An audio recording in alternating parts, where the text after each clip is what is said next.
America is going to be very rich again, and it's going to happen very quickly. It's time for the United States to return to the system that made us richer and more powerful than ever before. Do you know the United States in 1870 to 1913, all tariffs, and that was the richest period in the history of the United States, relatively speaking. In other words, relatively.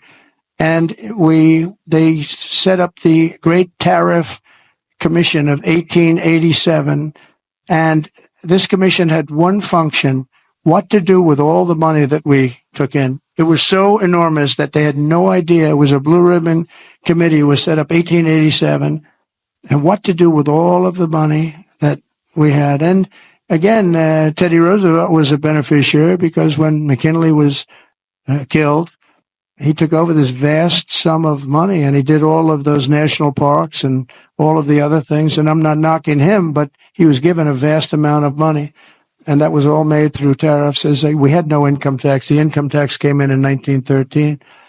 As I said in my speech last week, instead of taxing our citizens to enrich foreign nations, we should be tariffing and taxing foreign nations to enrich our citizens. Does that make sense? Trump's right. During 1872 and before the Revenue Act of 1913, we were rarely, if very small, being taxed at all.